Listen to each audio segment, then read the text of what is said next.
There's one seat up at the front, right here.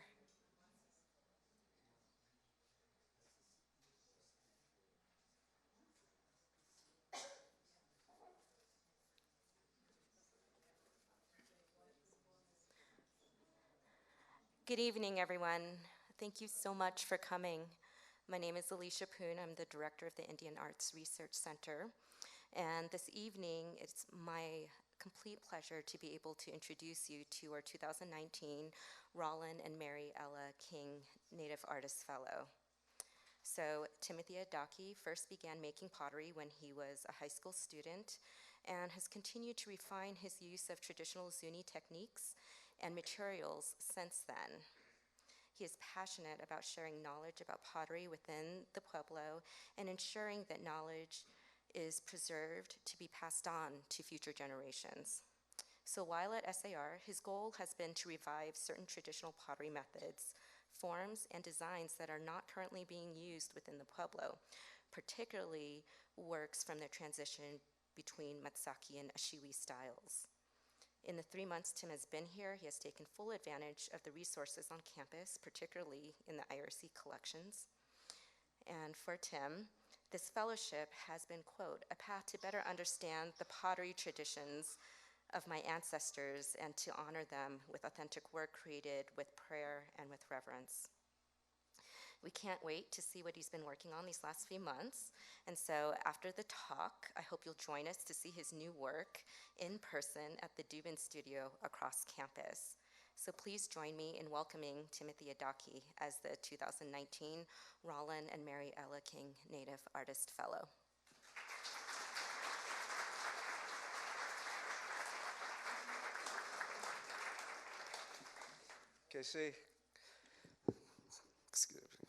Keshe katan lagi tikena.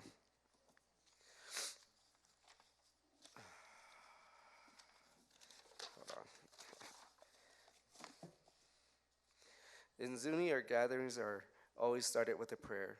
So let me pray with you guys.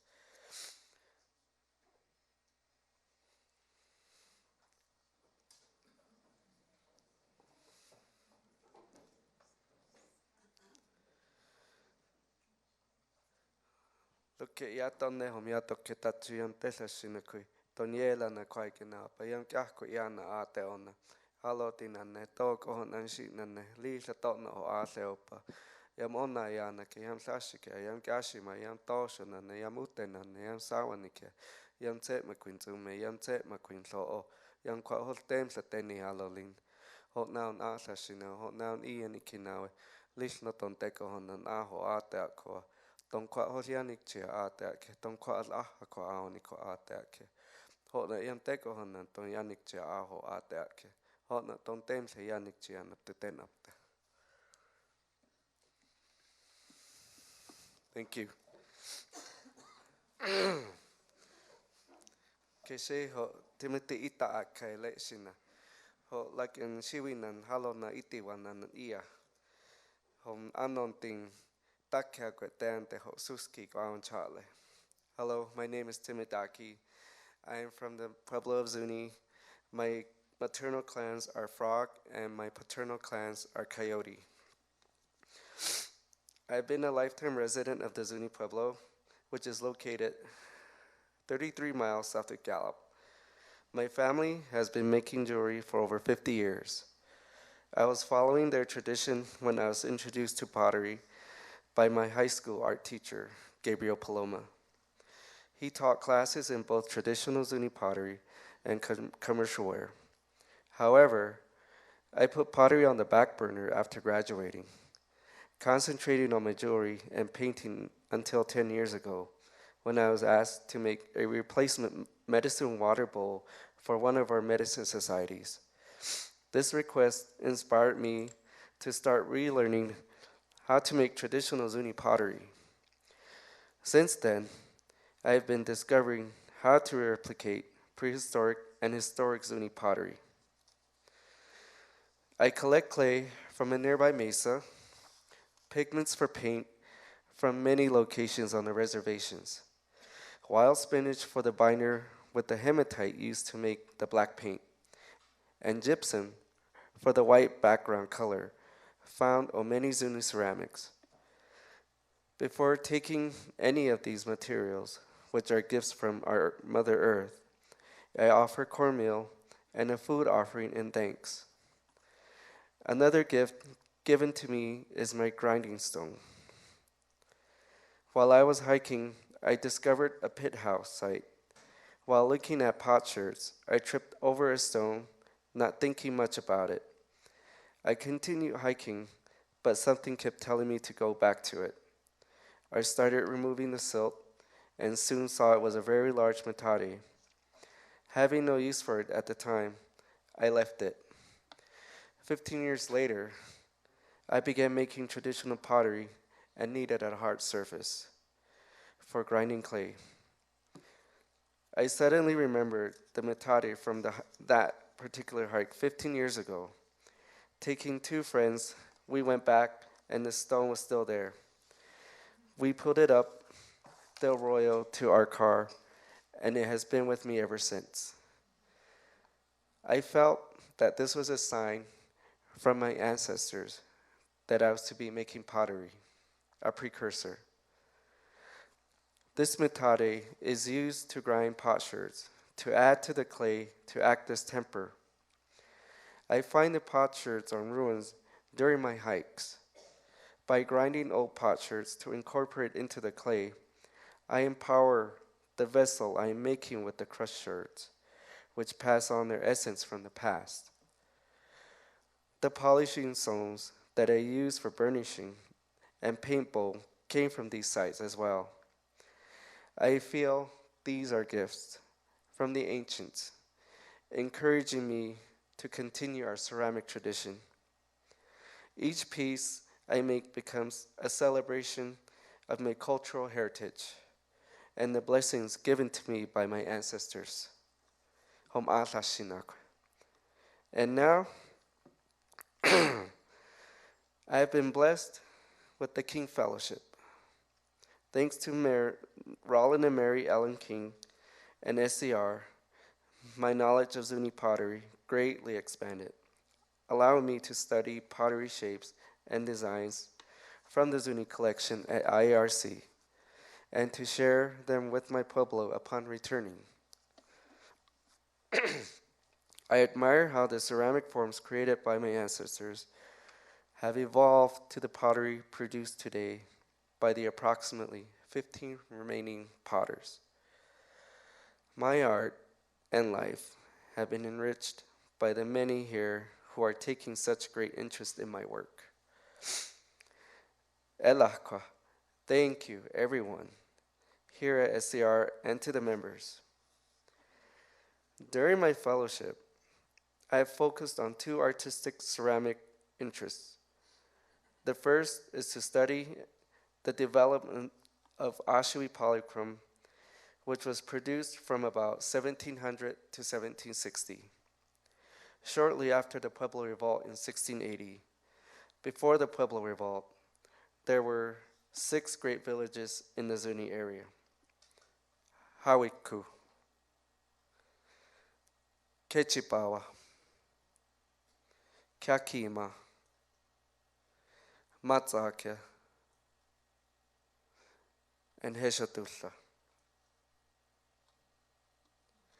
After the Pueblo Revolt in 1680, people fled the 6 great villages, took refuge on Toayalani, or Core Mountain, eventually coming down and founding Zuni Pueblo. Even after the Spanish reconquered the Pueblos in 1692, the Zuni experienced turmoil and hardship. Returning to the top of our sacred mesa, Toayalani, for safety from the Spanish persecution and raids from the Apaches and Navajos. During this time, pottery was mostly utilitarian ware, with little or no designs, yet a new pottery style was developed at Zuni Pueblo. This new emergence that's called SHIWI polychrome, this style showed influences from the 6 villages.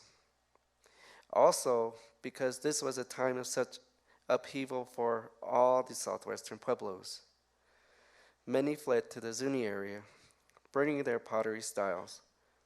Ako from Acoma, Pueblo, and the old San Ildefonso jars show this influence on SHIWI polychrome. Pottery designs frequently used flicker feathers and eagle feather motifs.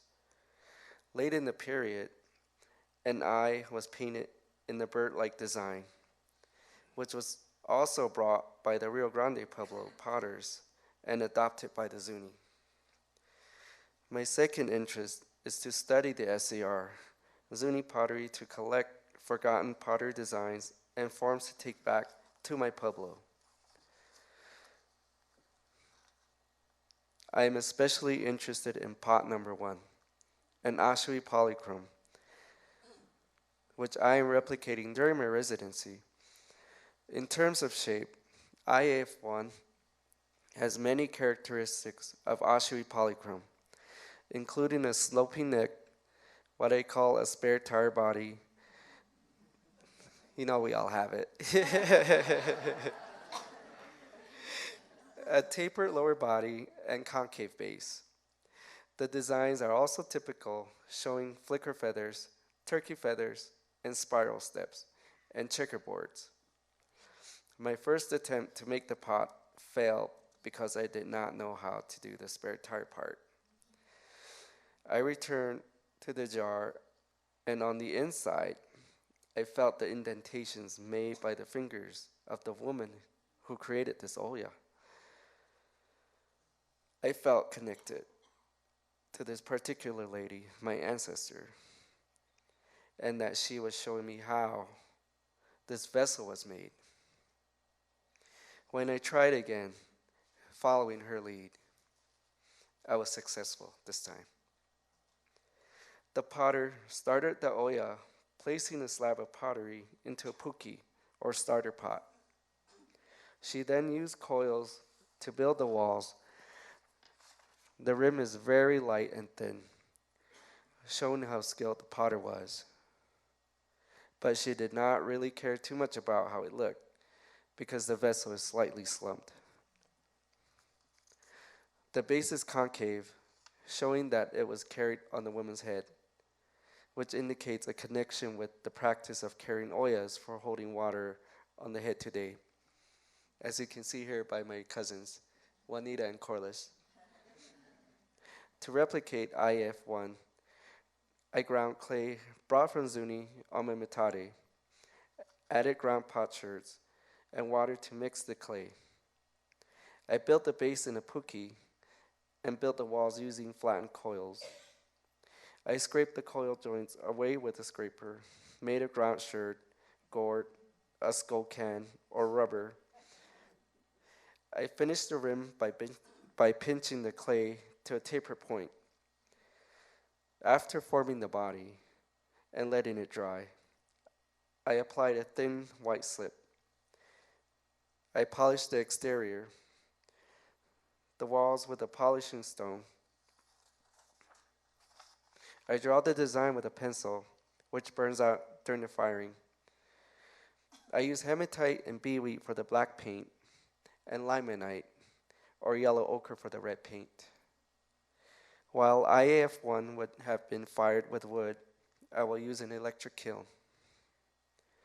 I see IAF1 as a symbol of the merging of all the six Zuni villages broken by the Spanish conquest. This time brought the unification of kivas, medicine fraternities, clans, rules, taboos, everything that is Zuni today. It is also a tribute to my ancestors who had the strength to endure those dark times.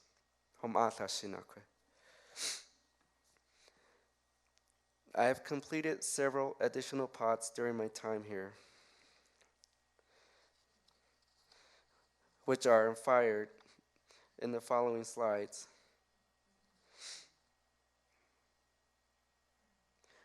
The first one inspired by pseudo jars made around 1925 by a Zuni potter and now housed at MIAC. The museum acquired these vessels believing they were ceremonial jars, but they are now known to be created to be sold. I chose to create a vessel similar to this pot because when I first saw it at MIAC, it reminded me of a Zuni ceremony I witnessed around 1983, where the Anahoho Kachina brothers, represented by the left and right hand, came for initiation of young boys. Okay, story time. During 1983, this was the last ceremony for the boys. It was an initiation to be inducted into the Kachina Society at Zuni Pueblo. And around 1983, I was like about, I think, 10 years old. And what happened was it was a 10-day ceremony. And when the ceremony happened, there's a lot of rules, a lot of major ceremonies that went on for a long period of time. And when this happened, in between the ceremonies, there was a break where this procession of Kachinas came. And these two brothers, the Anahoho, the left and right hand brothers, they came with a huge procession of Kachinas. They were whipper Kachinas. And in part of that ceremony, what happened was they went around the whole village and they were purifying the homes. And with this ritual, they were kind of reenacting a migration act where they were looking for their lost brother, Kaklo. Kaklo, their brother, was sent ahead looking for Itiwana, the middle place, but he got lost during his wanderings. So what happened, the two brothers got sent to go look for Kaklo. So wherever they went to, one of the villages, they started turning over pots, looking in and peered in through chimneys. And when they were doing that, they kind of peered into the smokestacks. And when they did that, when they couldn't find it, their hands blackened during their search. And when they couldn't find him, they were so distraught over not finding their brother, and they smote their faces with the right and left hand. And that's how they became known as the left and right hand brothers. How you can tell from the two, the older brother is always associated with the right hand and the little brother with the left hand. During the ceremony, they also go around the village climbing the rooftops, and people used to leave out pottery vessels. When I saw this ceremony, when they came to my house, the Anahoho brother climbed a ladder, and when he got up to the top, he reenacted this migration ritual by looking into the vessel. And when he couldn't find his brother, he gave out a mournful cry, and then he, what we call shuaha, he spun around the house 4 times, and then he flung the pottery midair, and then when it crashed to the bottom, that procession of whipper kachinas, they all stomped on the pottery vessel. And after doing that, they moved on to the next house. This was the last time that I had seen this ceremony. And the old caretaker that used to be in charge of this ceremony, he passed on without passing on the prayers that was properly to bring this ceremony. So it's been quite a long time. And when I had seen this pot at MIAC, all these memories just flooded back of that time when I had seen this ceremony in progress. Most of the pseudo-ceremony pots have holes in them, supposedly to feed the spirits. After seeing these pots, I created a new version that combines the hole from the pseudo-ceremonial pots with my own designs. The designs show dawn pushing the night and antelopes running through the dawn, with abstract mountains behind them. The black and white checker band is the Milky Way, and above the Milky Way are cloud symbols and stars. This next slide shows medicine water bowl, frog and water serpent blessings. This is a replica of a medicine bowl which the medicine societies at Zuni use in their ceremonies.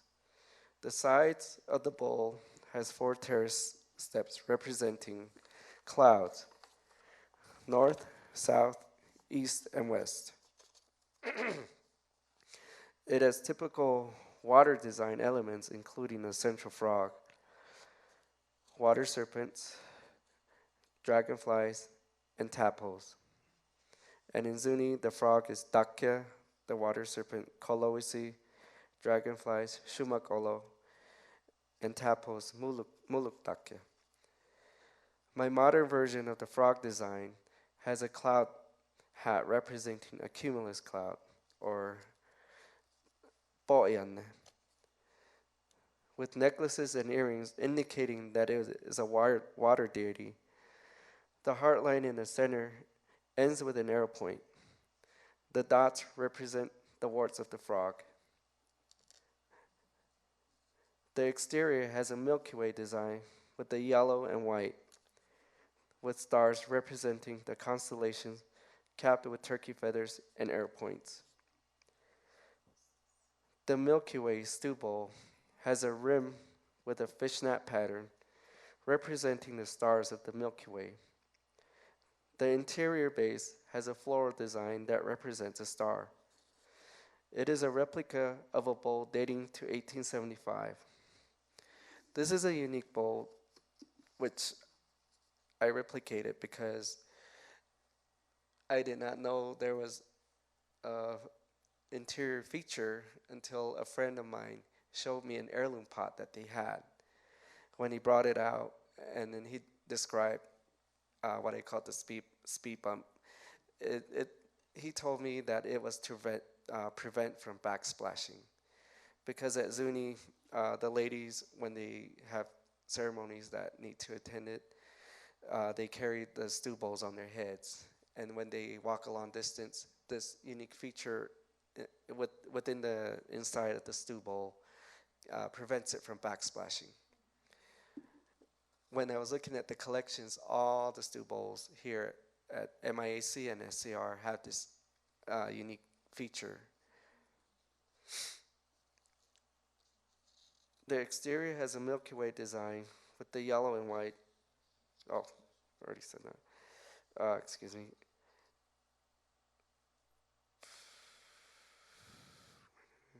Okay. The Milky Way stew bowl has a rim with a fishnet pattern. The SHIWI polychrome star CANTEEN is a replica of a vessel dating to 1750. The design has eagle, turkey, and flicker feathers, a star, and seed pods. On this pot, frogs and butterflies alternate, each painted with a different pattern. The wing designs inspired by SHIWI polychrome pots. A water serpent encircles the neck, with dragonflies and tadpoles alternating just below the rim, and around the frogs and butterflies. The step clouds encircle the base, the hatching representing rain. All of the symbols emphasize water as blessing.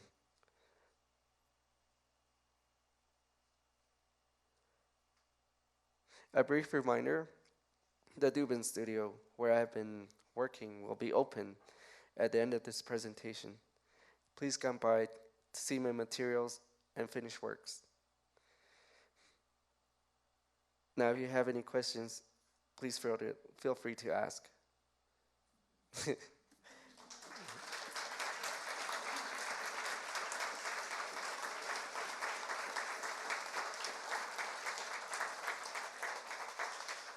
Yes. To stop the backsplash. What is it? How does it stop the backsplash? Well, in the bowl of the feature, can you go back?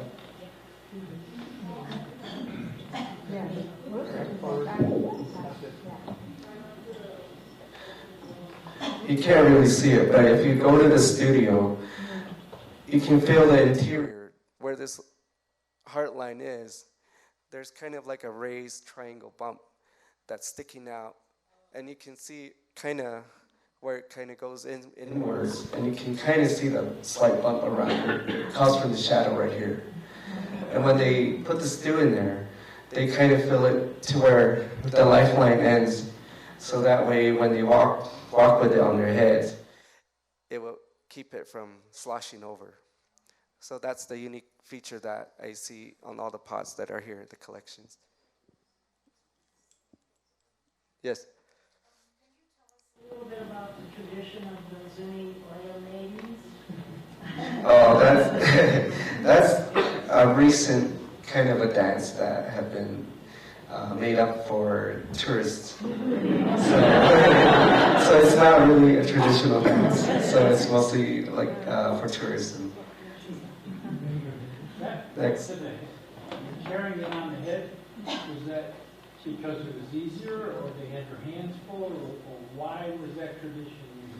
I think it was more because it was easier to walk with it instead of carrying it, when you have to lug the heavy jar. And I think it was a lot easier for them to carry on their heads. And they had to have strong necks for that. Next. At the heart line at about 1 o'clock, you have a white line that goes in. Is that? This right here? Well, the reason why they're not joined is because that's the heart line, my heart line. If I close it, then that means I shorten my life. And this is a pretty common feature in all the Pueblos practices.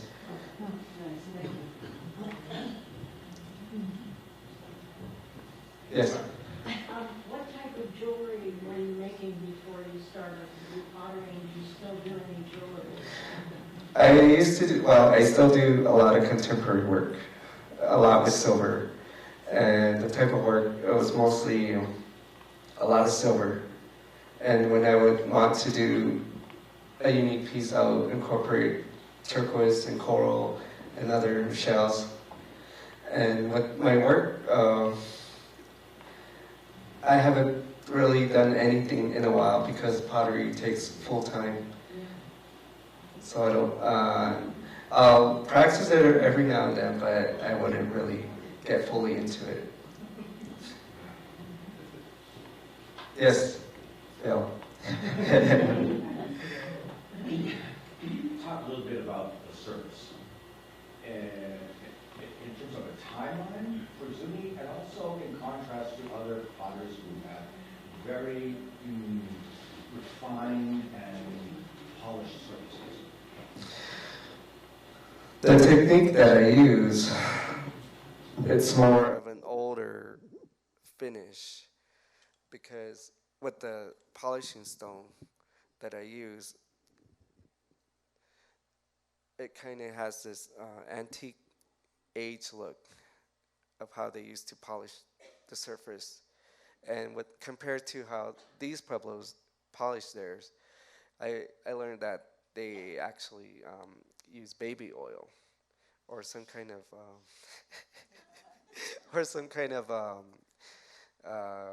like a greasy oil, and they burnish the surface to give it that real high polish sheen. While with my polishing technique, it's kind of like an old style technique. So it has kind of like an age look to it when I practice with my pottery burnishing.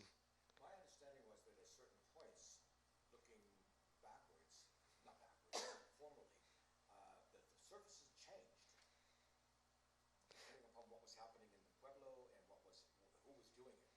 Is that not the case? No. Oh, okay.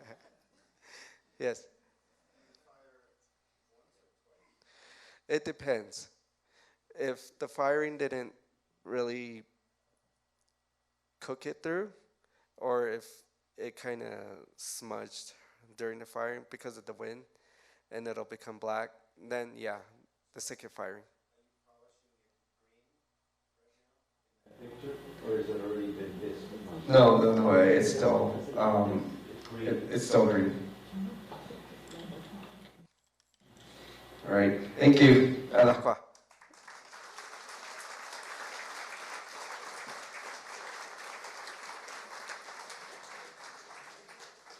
So please join us at the Dubin studio. I'll be leading the first group over, so we'll meet you outside.